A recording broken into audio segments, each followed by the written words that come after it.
കോട്ടയം അതിരൂപതയിലെ രാജപുരം ഫെറോനയ്ക്ക് കീഴിലുള്ള Chullikkara saint Mary's ജ്ഞാനായ കത്തോലിക്ക ദേവാലയത്തിന്റെ സുവർണ ജൂബിലി ആഘോഷങ്ങൾക്ക് മെയ് 10 തുടക്കമാവും.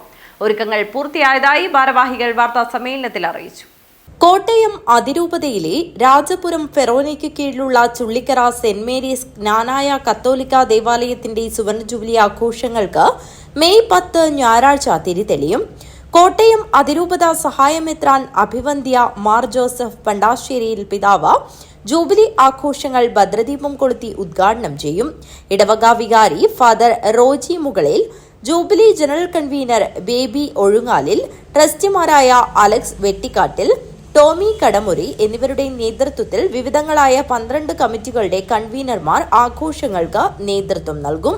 സെന്റ് മേരീസ് ഇടവകയുടെ ജൂബിലി കമ്മിറ്റി അംഗങ്ങൾ എന്ന നിലയിലാണ് 50 വർഷത്തിന്റെ സുവർണ ജൂബിലിയിലേക്ക് ചുള്ളിക്കര ഇടവക പ്രവേശിക്കുകയാണ്.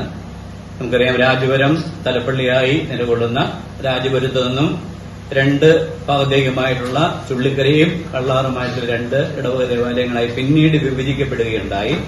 അങ്ങനെ രാജപുരത്തു നിന്നും വേർപിരിഞ്ഞ് 50 വർഷക്കാലമായി ചുള്ളിക്കരയിലെ ഒരു കൂട്ടായ്മ സ്ഥാപിതമായതിന്റെ 50ാം വർഷമാണ് ഈ മെയ് മാസം മുതൽ 2027 മെയ് മാസം വരെ നമ്മൾ അനുസ്മരിക്കുന്നത്. അതിനെക്കുറിച്ച് ഇടവകയുടെ വിവിധ കമ്മിറ്റികളിൽ പൊതുയോഗം, പാരിഷ് കൌൺസിൽ അങ്ങനെയുള്ള വിവിധങ്ങളായ മേഖലകളിൽ ചർച്ച ചെയ്തതിനു ശേഷമായിട്ട് ഈ 50 വർഷത്തെ അനുസ്മരിച്ചുകൊണ്ട് 50 അംഗ കമ്മിറ്റിയാണ് രൂപീകരിക്കപ്പെടുകയുണ്ടായത്. ആ കമ്മിറ്റിയെ റെപ്രസെന്റ് ചെയ്തുകൊണ്ടാണ് ഞങ്ങൾ എല്ലാവരും ഇവിടെ ഇപ്പോൾ എത്തിയിരിക്കുന്നത്. വാർത്താ സമ്മേളനത്തിൽ റവറൻ ഫാദർ റോജി, ബേബി ഒഴുങ്ങാലിൻ, Thomas K J, Saji MA, Mathew TV, Tomy, Toji എന്നിവർ പങ്കെടുത്തു. News bureau, Kanhangad.